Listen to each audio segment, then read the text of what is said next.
Bonjour à toutes et à tous. Nous voici arrivés à la dernière étape de notre parcours de cette année.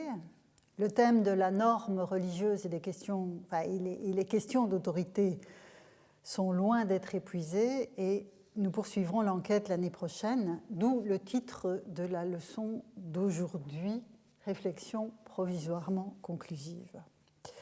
J'aurai notamment le plaisir l'année prochaine d'accueillir dans le cadre du séminaire associé au cours les intervenants que la situation sanitaire a empêché de venir à Paris cette année et évidemment je m'en réjouis beaucoup. Dans la série de leçons qui s'achève aujourd'hui, j'ai poursuivi deux objectifs immédiats en m'appuyant sur le lexique et l'étude sémantique qui en émane. Le premier objectif fut de comprendre les implications de l'adjectif, les implications de l'usage plutôt, de l'adjectif hieros et d'identifier d'éventuelles accointances avec le registre de l'autorité. Le second objectif fut d'entamer l'analyse du vocabulaire de la norme, à la fois en tant qu'usage, coutume, règle et loi. Ces deux objectifs immédiats étaient chevillés à une interrogation plus large qui explique que je me sois jusqu'ici essentiellement penchée sur des témoignages de la période archaïque ou du tout début de l'époque classique. En effet, ce questionnement d'arrière-plan est lié à la réflexion sur l'émergence de la polis, de la cité, et la place réservée aux dieux dans ce processus, moins à ce stade en fonction de l'inscription de leur culte dans l'espace civique ou à ses limites, une réflexion dont les travaux de François de Polignac ont montré la fécondité, qu'en tant que fondement normatif possible des comportements et de l'autorité à l'œuvre dans les petites communautés que sont les poleis en voie d'élaboration. Cette démarche doit permettre d'interroger la cité comme lieu d'affirmation d'un ordre humain en regard d'un ordre divin prétendument antérieur, selon un processus dont on a vu au début de notre parcours qu'il était parfois conçu par les modernes comme une forme de laïcisation. Il s'agissait, dans le cadre présent, en quelque sorte, de déployer, en la nuançant, la question incidemment posée par Christian Mayer dans un article de 1986 que j'ai cité d'entrée de jeu. Et j'ai mis en évidence la phrase à laquelle je m'étais plus particulièrement arrêtée. Il faudrait se demander si la relation entre la religion et les Lumières chez les Grecs n'est pas fondamentalement différente de celle qui existe dans l'Europe chrétienne moderne. Fin de citation. Un tel questionnement ne se referme pas aujourd'hui, loin s'en faut, mais je veux vous proposer quelques réflexions conclusives intermédiaires, des conclusions d'étape, en quelque sorte, en renouant certains des fils que nous avons dévidés jusqu'ici. Un premier constat s'impose à la lecture d'Homère et d'Hésiode. Ceux qui exercent le pouvoir ne sont pas qualifiés de hieros, ni les attributs qui les associent à cet exercice, et nous devons prendre acte de cette absence. Un passage que nous avons lu à deux reprises pourrait toutefois conduire à nuancer ce constat. Il s'agit d'une partie du prologue de la Théogonie d'Hésiode que je vous remets sous les yeux en cette fin de parcours. Je relis le texte avec vous. Donc nous sommes au vers 81 à 93 de la Théogonie. Je lis ce passage dans la traduction d'Annie Bonafé. Celui que tiennent en honneur les filles du grand Zeus, donc les muses, sur qui dès sa naissance se pose le regard parmi les rois nourrissons de Zeus, celui-là, elle lui verse sur la langue une rosée suave, celui-là, les mots lui coulent de la bouche, propre à apaiser, et ces gens ont tous les yeux sur lui quand il tranche en matière d'art et coutumier par l'effet de sa droite justice. Vous vous souvenez de l'expression diakrinanta temistas iteiesi dikesin. Celui-là, sans le moindre faux pas, quand il parle sur l'agora, sur la place, sur l'agora, a vite fait de mettre un terme à la querelle même grande, il sait s'y prendre. Car s'il y a des rois pleins de sagesse, c'est bien afin que pour les gens à qui l'on cherche à nuire sur l'agora, ils fassent à terme se retourner ces actes contre leurs auteurs, et cela sans peine, en se gagnant les cœurs par des mots sans rudesse. Et quand il s'avance à travers la foule assemblée, c'est comme un Dieu qu'on cherche à se le concilier par un respect bien propre à apaiser, et on le voit de loin dans les réunions publiques.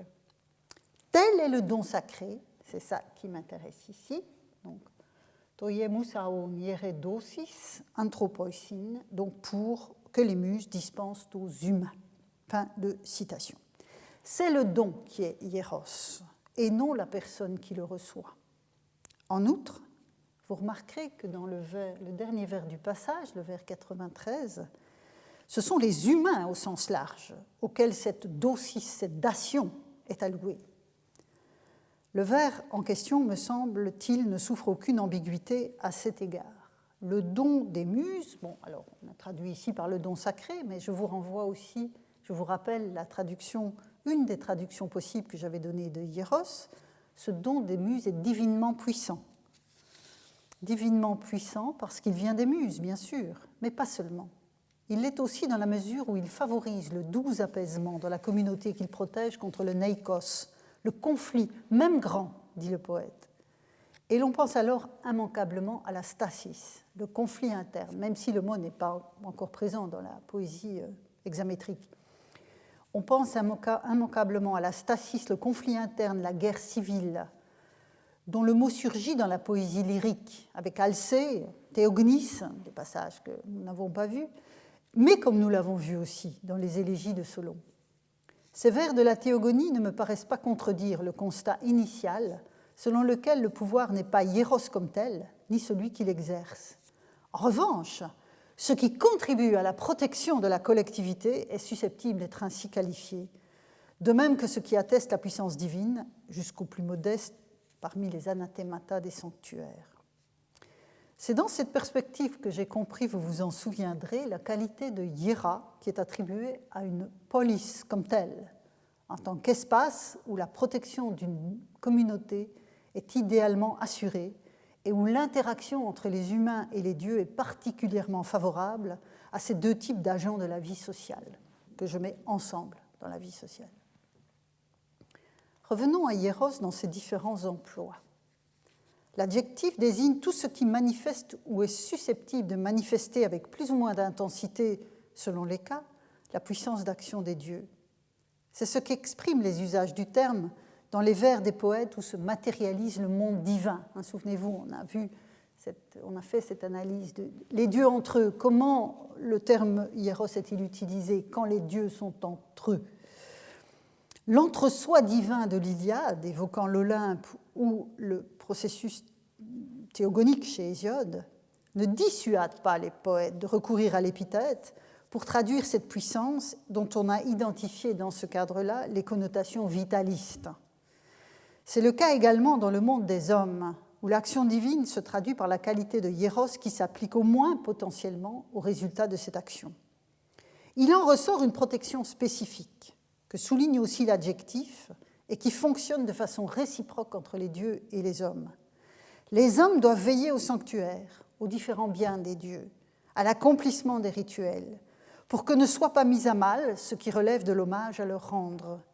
Mais les qualités de hieros signifient aussi la protection des dieux sur ceux qu'ils sont censés honorer à leur tour. Car il y a bien deux directions dans la puissance divine que permet de circonscrire l'adjectif hieros.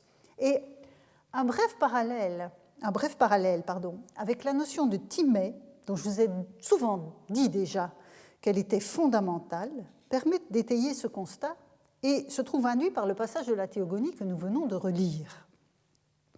Car la hieredosis du vers 93 correspond, enfin à cette hieredosis plutôt, correspond le verbe timao, dans sa forme timé souci, au vers 81. Si les hommes honorent les dieux, l'inverse n'est pas moins vrai. Les biens que les dieux réservent aux humains sont conçus comme une timée divine, un bénéfice protecteur, à la fois honneur et prospérité, comme l'écrivait Louis Gernet, qui a bien circonscrit cette double direction de la notion. Il ajoutait en outre, je le cite, « Ce qui en souligne la signification générale, c'est que l'efficace de cette timée est parfois associée à la continuité même de la vie du groupe. » Je pense que c'est une notation fondamentale. C'est une telle réciprocité entre homme et Dieu qu'esquisse la conception d'une polis hiera, la cité que les poèmes d'Homère et d'Hésiode dessinent par touches successives. Cette vie en cité, les poètes l'insèrent dans un filet régulateur. Je reprends l'expression que j'ai utilisée précédemment. Filet régulateur exprimé par le champ sémantique de la Thémis, entendu comme une exigence d'équilibre susceptible de s'appliquer à tous les domaines du cosmos et de l'existence des dieux comme des hommes. Ressentie par l'homme comme une puissance qui s'impose à lui, elle commande à toutes sortes de comportements que la tradition a conduit à intérioriser, mais elle préside aussi au règlement de conflits qu'une telle intériorisation ne suffit pas à affronter et qui menacent l'équilibre social. Dans les poèmes archaïques, le cadre normatif régi par cette exigence d'équilibre, le filet régulateur plutôt, est de l'ordre du droit coutumier qui repose sur la mémoire et l'oralité. Tant la poésie homérique qu'hésiodique associe à cette mémoire du groupe des figures d'autorité que légitime l'expérience de l'âge. Et je vous rappelle la magnifique figure de Nérée dans la Théogonie, le vieux de la mer, Absodès et Aléthès, celui qui n'oublie pas et qui ne dit pas pas dire des mensonges, mais qui ne tord pas ce qui doit être droit. La légitimité, donc, qui peut s'ancrer dans l'expérience de l'âge, peut aussi s'ancrer dans une timée royale. Le sceptre et les Thémistès ont été remis à Agamemnon par Zeus pour qu'il dispense ses conseils, affirme le vieux Nestor au chant 9 de l'Iliade. Parce que tu es le maître de beaucoup de peuples et qu'entre tes mains Zeus a remis le sceptre ainsi que les Thémistès, afin que tu leur dispenses tes conseils. Bouleux esta, à la fin du vers 99. Mais c'est au pluriel que se dessinent d'emblée ces figures d'autorité. C'est quelque chose qui est très frappant dans tout ce que nous avons vu ensemble. Que ce soit dans les scènes homériques de la prise de décision parmi les Achéens ou dans celle de la résolution du conflit sur le bouclier d'Achille. Même si le sceptre fabriqué pour Zeus par Héphaïstos est passé dans la famille des Atrides, est associé au plus roi des rois qu'est Agamemnon, Nestor le dit ici encore une fois, il circule dans le groupe des Achéens au conseil. Ainsi, au premier chant de l'Iliade, quand se cristallise l'opposition entre Achille et Agamemnon, et que le premier prononce le serment de ne pas retourner au combat en prenant le sceptre à témoin avant de le jeter par terre. C'est une scène extrêmement forte du chant 1. Et une partie de la description que le héros en colère donne de l'objet qu'il tient montre la complexité du rapport que les Achéens entretiennent avec lui. Je vous mets le passage, parce que nous ne l'avons pas encore vu. Le passage sous les yeux, c'est à propos du sceptre, attribut d'autorité s'il en est. Et donc il jure, Achille en colère jure qu'il ne remontera pas sur le champ de bataille, puisqu'on l'a privé de sa timée et de son guéras. Je le fais, dit-il. Pardon, il faut un S et pas un T après fait, au bout de fait. Je le fais au nom de ce sceptre. Aujourd'hui, il est dans les mains des fils des Achéens, gardiens des Dicailles, qui, au nom de Zeus, protègent les Thémistès. Donc on retrouve tout le vocabulaire que nous avons vu jusqu'ici. Le sceptre circule au conseil des Achéens et on l'a également vu circuler au sein du hieros kuklos des anciens du bouclier d'Achille. Les guérontes de ce passage du chant 18 s'appuient sur le sceptre au moment de prononcer leur sentence, ce qui pourrait d'ailleurs visuellement fonder l'ancrage de leurs propos dans la Thémis. Une telle circulation est remarquable et dissuade de construire un modèle de pouvoir sacré aux mains d'un seul, même dans cette société quelque peu hors sol qu'est l'armée achéenne.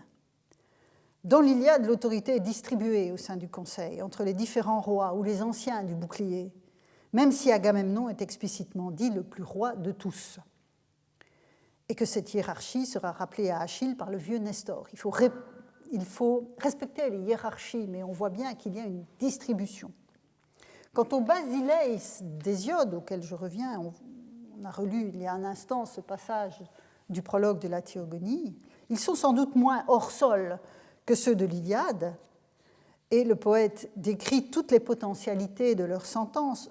Ici, évidemment, dans le passage que vous avez sous les yeux, ce sont des sentences positives, parce que ce roi-là est inspiré par une hierée d'Osis, des Muses.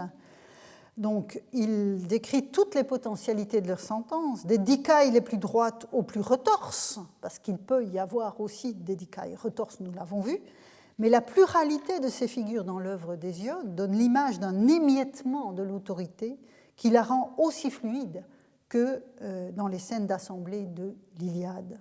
À cette fluidité contribue également le caractère potentiellement agonistique, cette émulation de la parole d'autorité au sein d'une arène de discours. Et c'est un autre point qu'il me semble important de souligner à ce stade. Le chant 9 de l'Iliade, on a vu tout à l'heure ce passage du chant 9 où Nestor dit à Agamemnon « Tu es le maître de beaucoup de peuples », etc.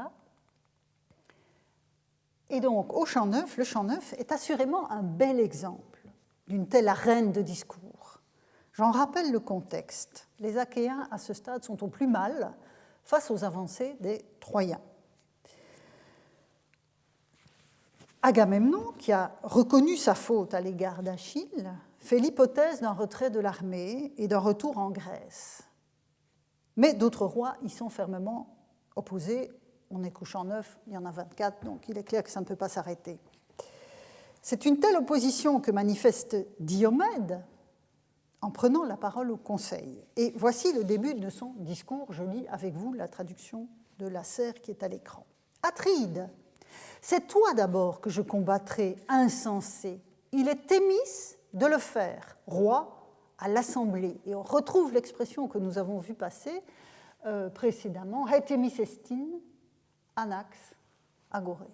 Thémis estin, c'est l'expression que nous avons vue. Donc, il est Thémis d'engager cet agone de discours quand on est sur l'agora. On voit bien qu'on est exactement dans le même contexte de prise de parole agonistique que dans le hieroskuklos du chant 18. Ne t'en irrite donc pas. À ma vaillance d'abord, tu as fait injure devant les Danaens. Tu me disais sans mordant et sans vaillance. Là-dessus, les Argiens sont renseignés, jeunes et vieux.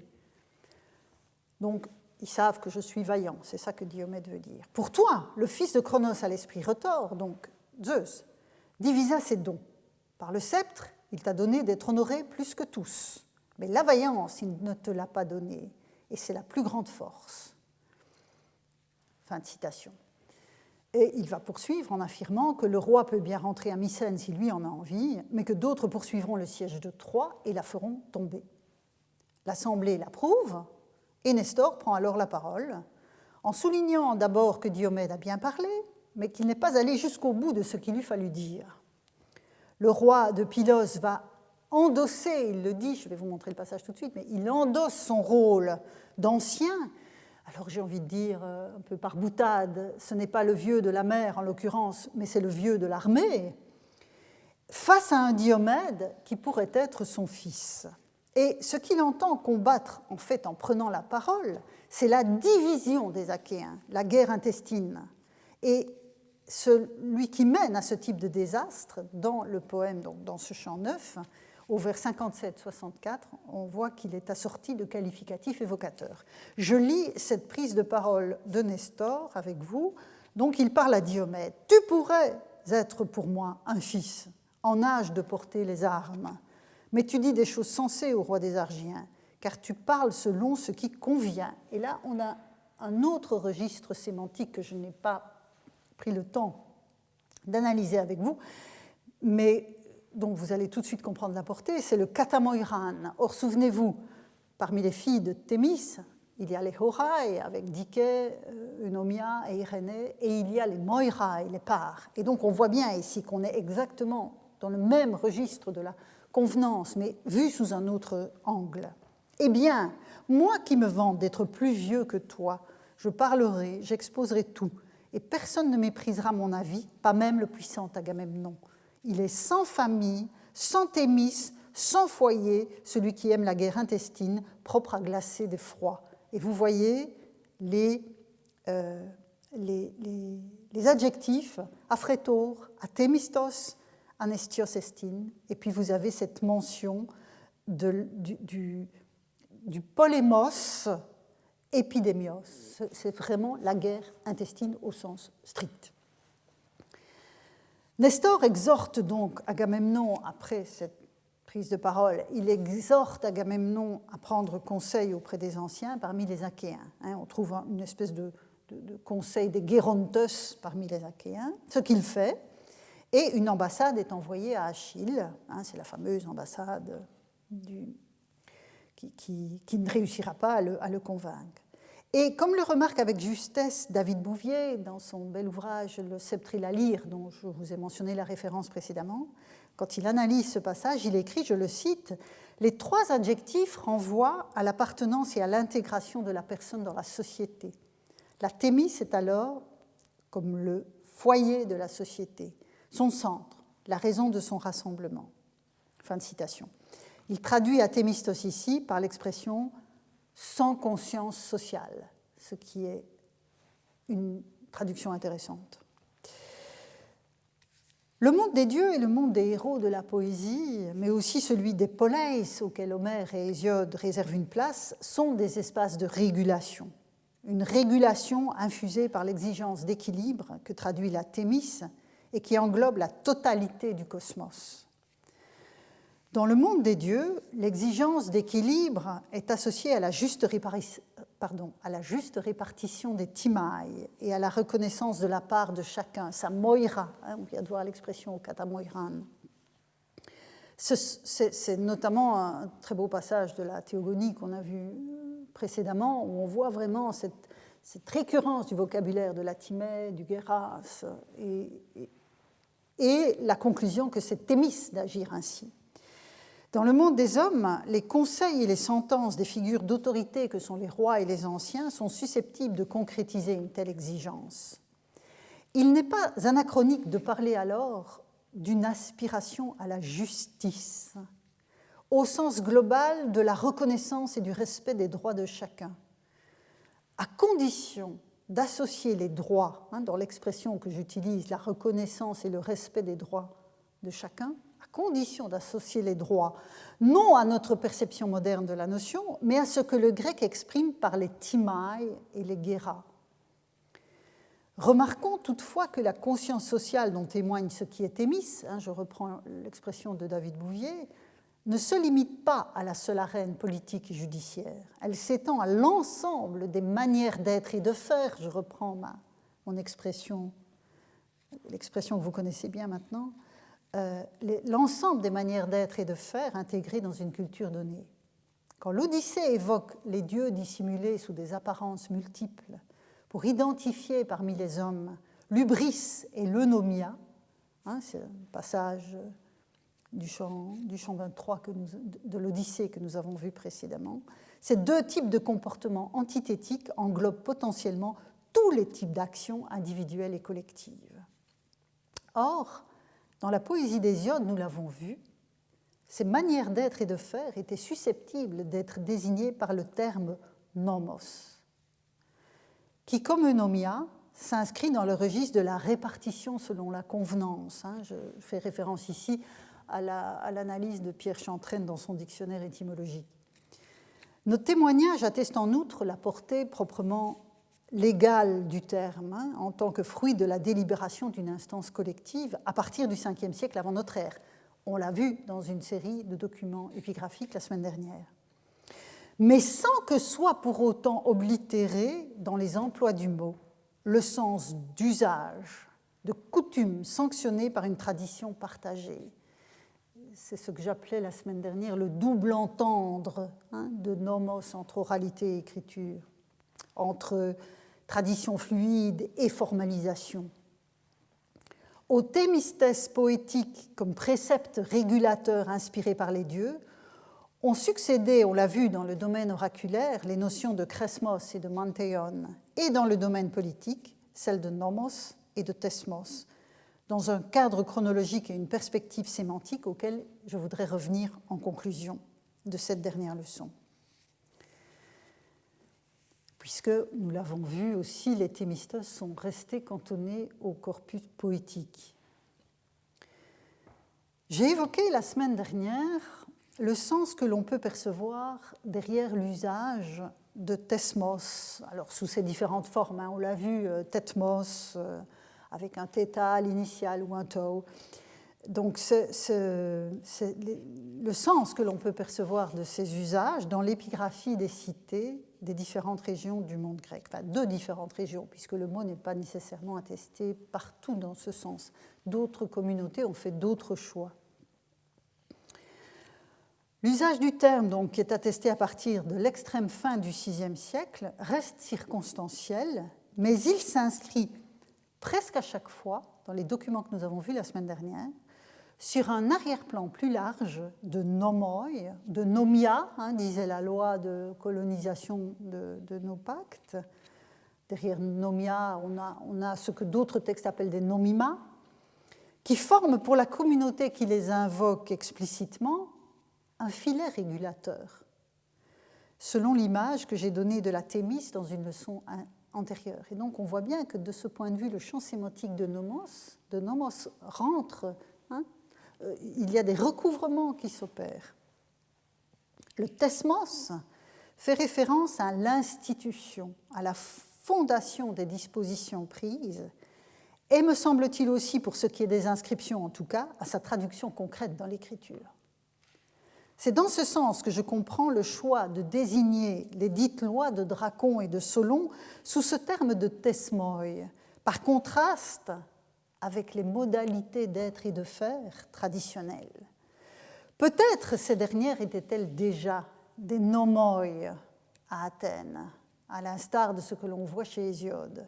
Mais malheureusement, aucun autre texte athénien de l'époque de Solon que ses propres poèmes ne nous est parvenu, ce qui nous empêche évidemment d'aller plus avant dans le contraste. En revanche, toujours à Athènes, nous disposons du magnifique corpus des tragédies. Certes, il nous projette au minimum un siècle et demi en avant dans le temps. On se retrouve avec les premières tragédies d'Échille peu avant le milieu du Ve siècle. Néanmoins, en cette dernière leçon, je voudrais convoquer les Euménides d'Échille, tragédie de la norme s'il en est. L'Orestie, dont les Euménides forment le troisième volet, fut représenté sur la scène du théâtre de Dionysos en 458 avant notre ère, 4 ans après la réforme de l'Aréopage, dont nombre de prérogatives ont été alors transférées au Conseil des 500, et après l'assassinat d'Éphialte, donc la pièce est jouée après l'assassinat d'Éphialte, qui avait porté la dite réforme de l'Aréopage. Le cœur de l'intrigue tragique, vous le savez, je la rappelle, est l'enchaînement des meurtres qui ensanglantent le palais de Mycène au retour du roi Agamemnon après la chute de Troie. Mis à mort par Clytemnestre, son épouse et l'amant de celle-ci, Égiste, le roi est vengé par son fils, Oreste, qui tue les 2 assassins et s'enfuit en exil. Et il est poursuivi harcelé par les Érinies qui veulent voir puni le matricide. Purifié par Apollon du meurtre de sa mère, mais sans que les Érinies ne s'apaisent pour autant, Oreste arrive à Athènes sur les conseils d'Apollon afin de solliciter l'arbitrage d'Athéna qui, après débat, met au vote le verdict de culpabilité du jeune Argien. Le jeton de la déesse, le Pséphos, le jeton de la déesse fait pencher la balance en faveur de la relaxe et les Érinies sont évidemment furieuses d'être ainsi privées de leur part d'honneur part d'honneur qui leur est allouée de toute éternité. Et on retrouve de façon lancinante, on va le voir, le vocabulaire de la Timée et de la Moira. Athéna leur offre alors une place de choix et des honneurs dans sa cité, ce que les anciennes déesses acceptent, en relâchant la menace de famine et de stasis, de guerre civile, qu'elle faisait peser sur Athènes. Donc voilà le contexte de l'intrigue qui est bien connu, mais que je voulais replacer, que je voulais remettre en place. Les entrelacs de Thesmos et de Nomos dans cette tragédie, je reprends le titre de mes 2 leçons précédentes, les entrelacs de Thesmos et de Nomos, sont pleins d'enseignements pour mon propos conclusif de ce jour.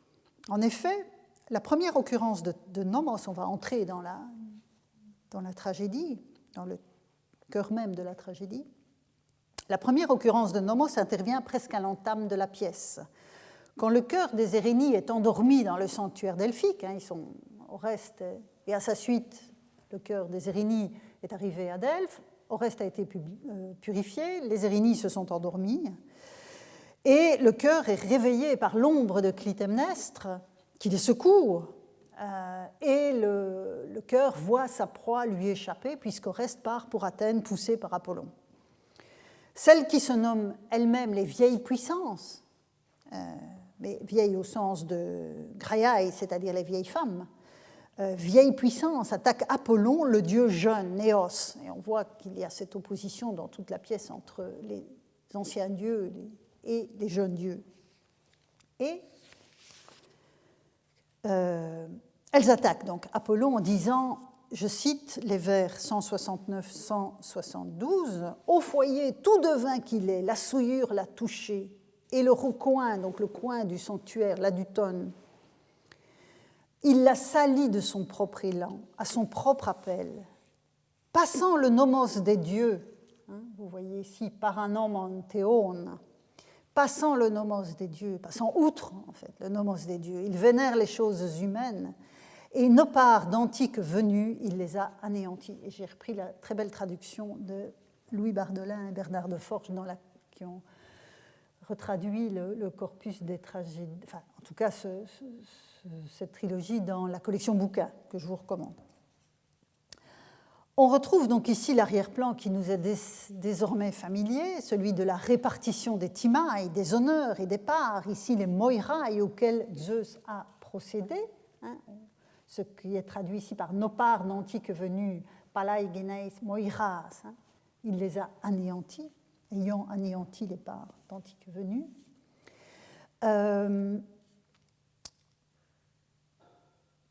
Donc, on a vu précédemment donc, que s'y rapportait à la fois le vocabulaire de la Thémis en tant qu'instance régulatrice et celui du nomos, souvenez-vous de ce que nous avons vu dans la théogonie d'Hésiode, en tant que répartition adéquate des manières d'être et d'agir parmi les dieux. Quant à Thesmos, que vous n'avez pas dans ce passage-ci, mais qui va arriver, il surgit non pas à Delphes, mais à Athènes, toujours dans la bouche écumante des Érénies qui y sont arrivées à la suite d'Oreste. Elle rappelle l'apanage qu'est pour elle la vengeance du sang versé et conclut comme suit, je cite, toujours dans la traduction de Bardolet et de Forges. « Qui donc alors n'a respect ni peur parmi les mortels, entendant mon Thesmos » vous voyez le Kluon Thesmon du vers 391, celui que la moire acheva et qui des dieux me fut donné pour finir. Je détiens un privilège antique et ce n'est pas mépris que je trouve, quand même sous le sol j'ai place assignée et la ténèbre sans soleil. Et donc vous voyez ici cette revendication du Geras Palaion qui ne doit pas laisser les Érénies sans Timée, c'est ce que signifie l'adjectif atymias au vers 394.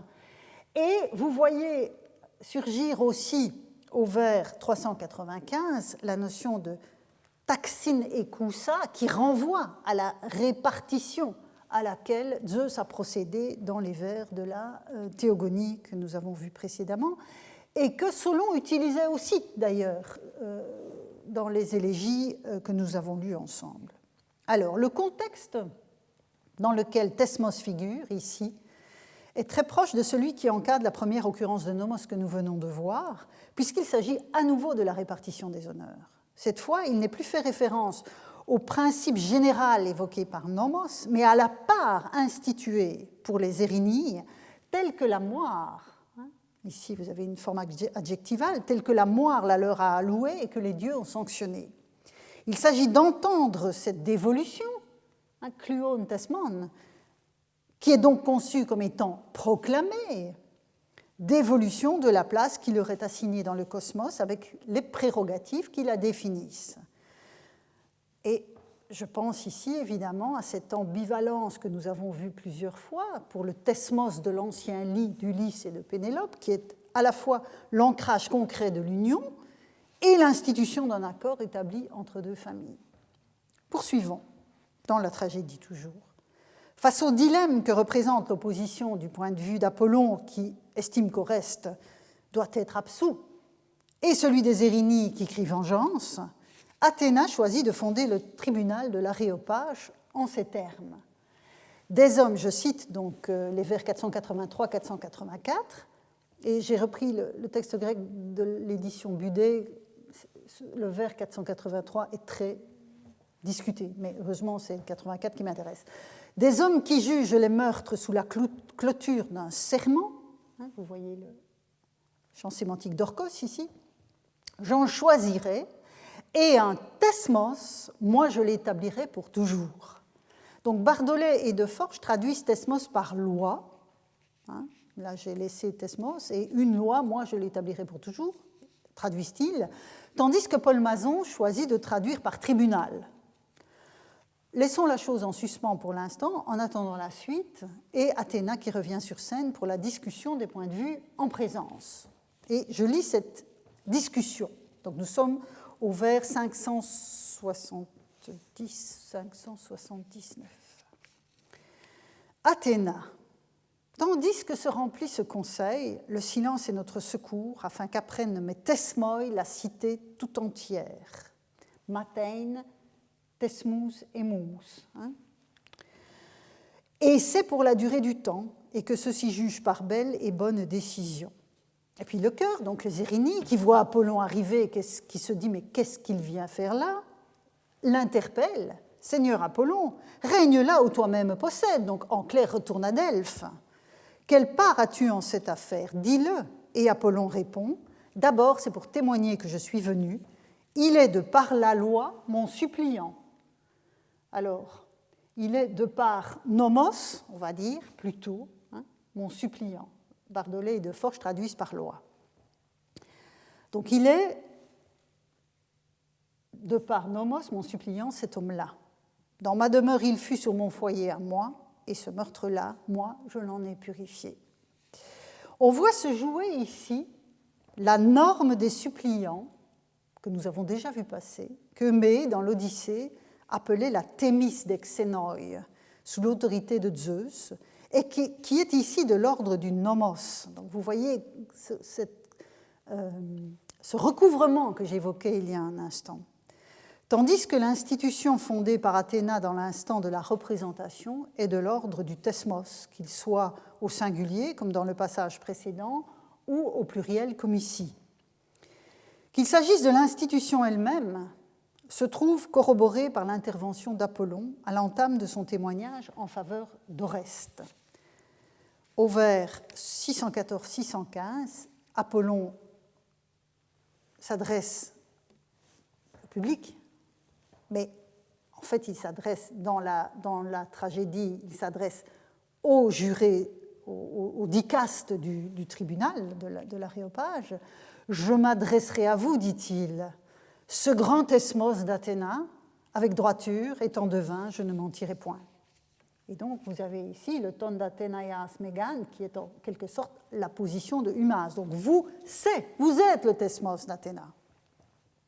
Ce n'est donc pas la grande loi d'Athéna, comme on trouve dans certaines traductions dont il est ici question, mais bien le tribunal en tant qu'institution fondée par elle et dont Apollon interpelle les membres.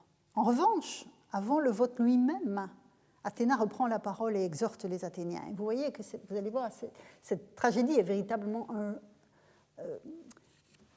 tisse en fait le motif du thesmos et du nomos aussi, comme Antigone peut le faire, l'Antigone de Sophocle le fera autrement.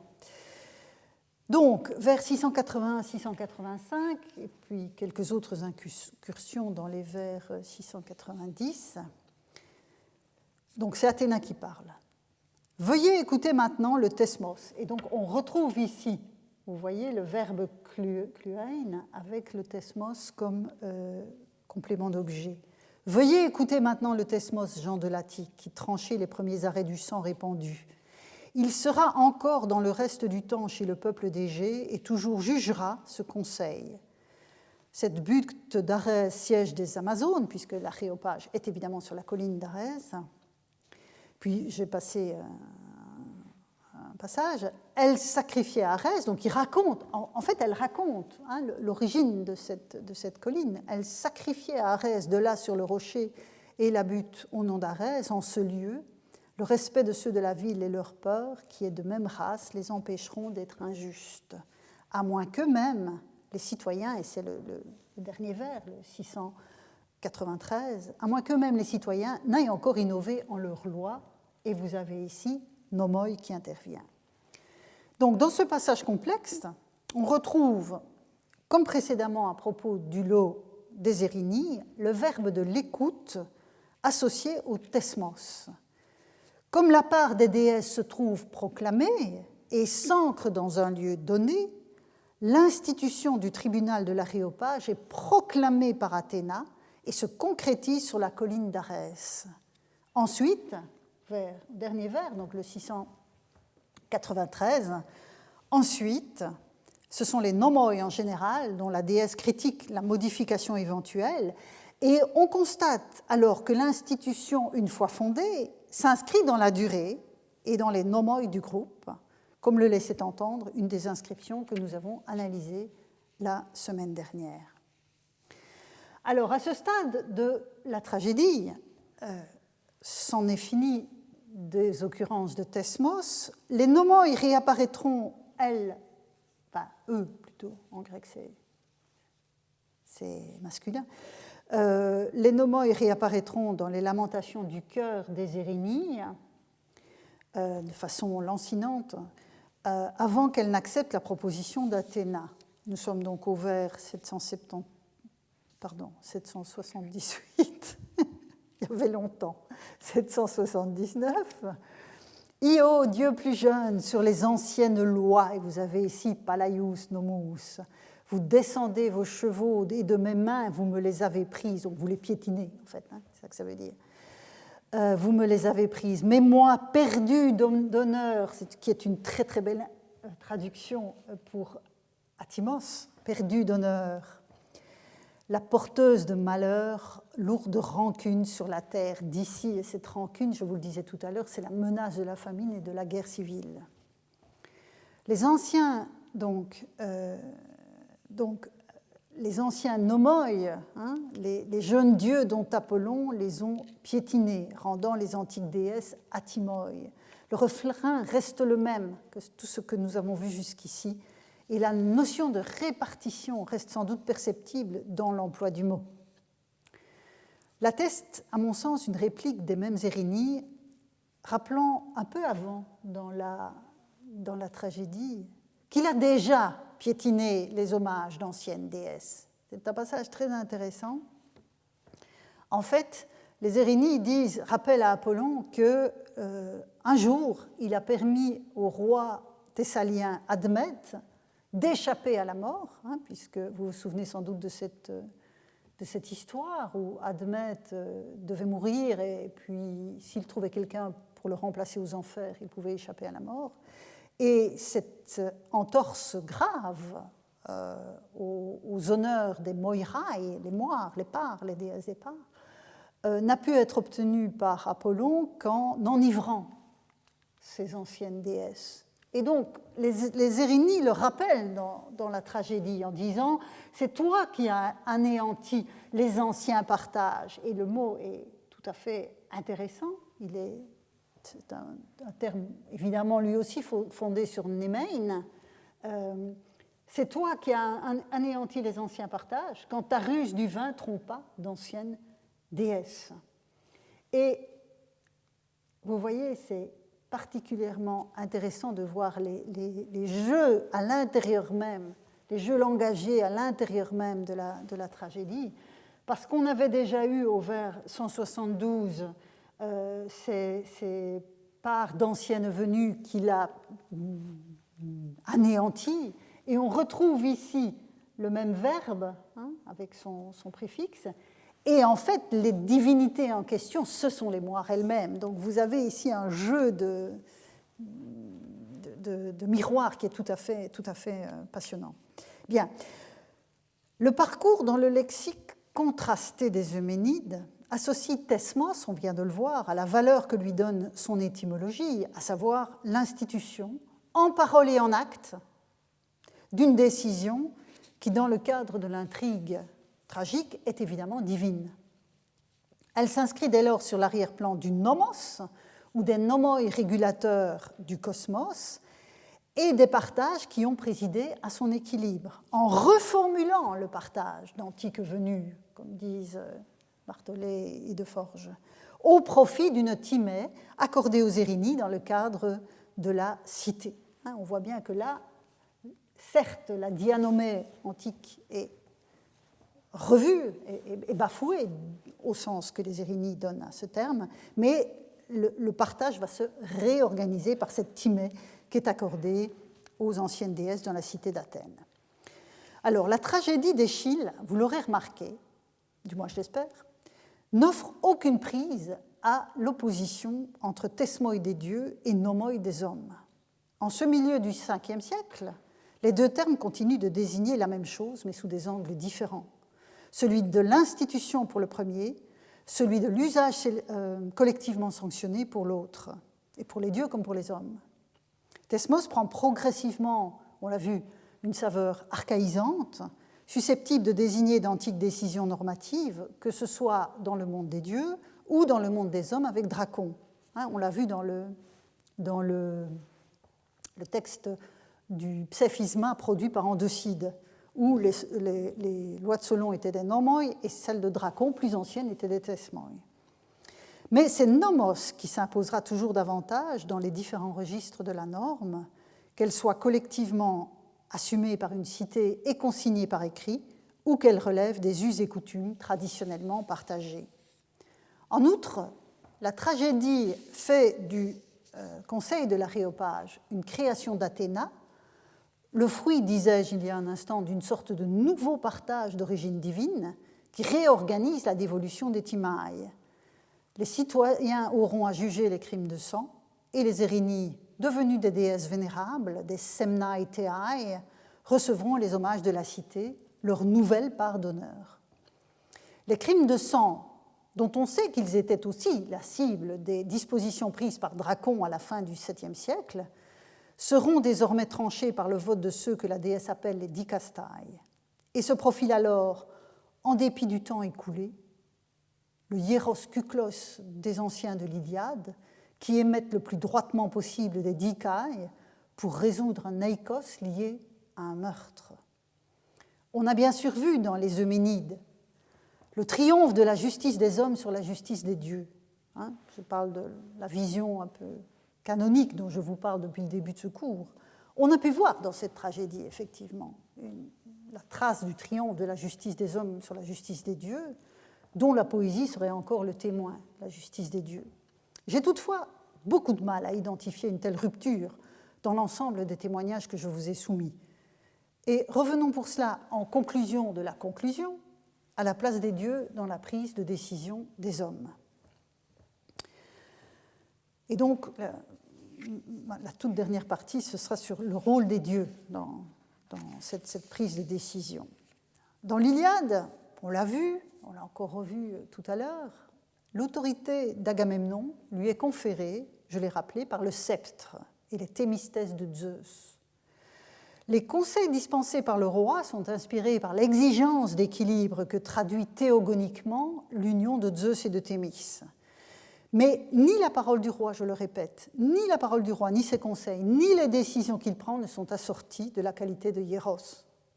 En revanche, le cercle des anciens, je viens de l'évoquer à nouveau, l'est bel et bien, hieros, kuklos, attestant qu'il s'y déroule quelque chose qui relève de la puissance divine, de la protection divine attendue au cœur de la gaune judiciaire.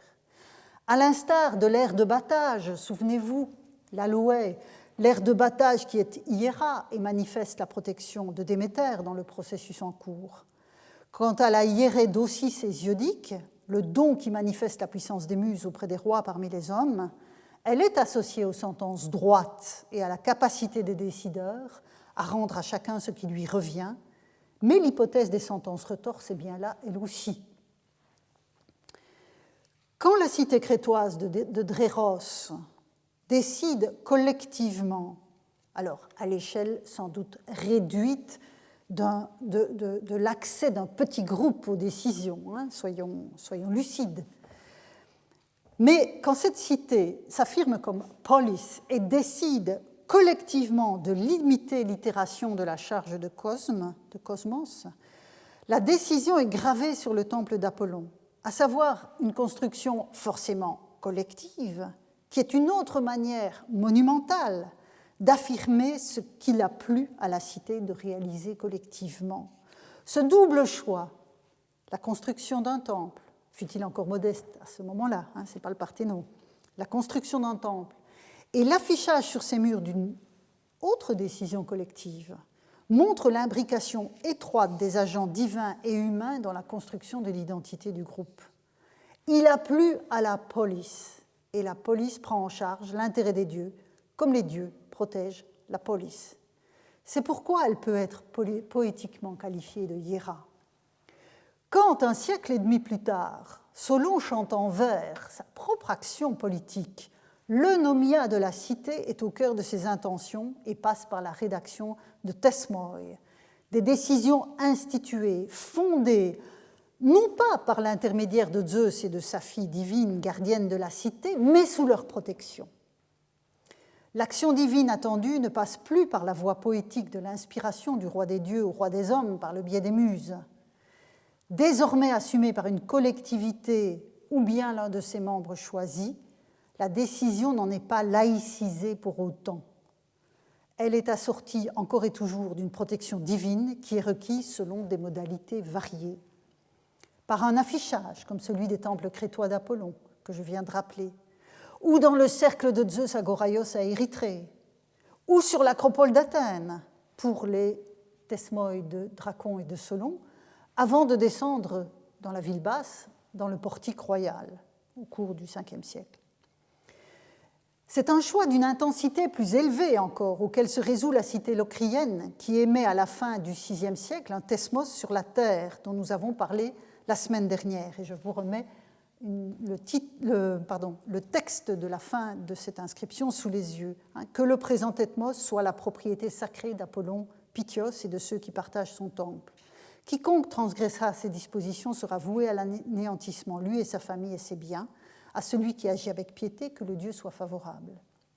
Le Dieu est le partenaire de la décision prise par la collectivité. J'ai traduit ici Hieros associé à Thesmos par propriété sacrée pour faire droit à l'imbrication d'intérêts qui se fait jour entre les hommes et les dieux dans cette opération. Le choix d'associer plus étroitement encore l'institution en question à l'attention du Dieu atteste aussi que les normes socialement constituées dérivent ultimement de Zeus, Apollon Pythios étant ici le dieu oraculaire, vecteur de la boulet de son père. Alors évidemment, le lien, l'intensité est relative d'un point de vue à l'autre, mais on ne peut pas penser cela, ces éléments indépendamment les uns des autres. Dès lors qu'une procédure normative s'institue collectivement, Zeus n'est jamais très loin. Il reste la source de la justice humaine, entendue au sens large de la reconnaissance et du respect des droits de chacun. La répartition des timailles entre les dieux et entre les hommes et les dieux, donc entre les dieux eux-mêmes et entre les hommes et les dieux, reste le modèle explicatif le plus prégnant de ces processus. C'est sur cet arrière-plan que se dessine l'eunomia archaïque, dont on a pu écrire qu'elle était une ambition oligarchique en regard de l'isonomia, cette autre notion dont je ne vous ai pas parlé, une isonomia qui serait démocratique. Mais tant l'eunomia que l'isonomia sont des concepts complexes dont nous aurons à rendre compte dans la suite de notre enquête sémantique. En effet, c'est de répartition qu'il est aussi question dans l'usage du terme isonomia à la fin du VIe siècle, et nous n'en avons pas fini avec cette notion de répartition. Nous n'en avons pas terminé non plus avec les questions de régulation et de normes qui lui sont liées.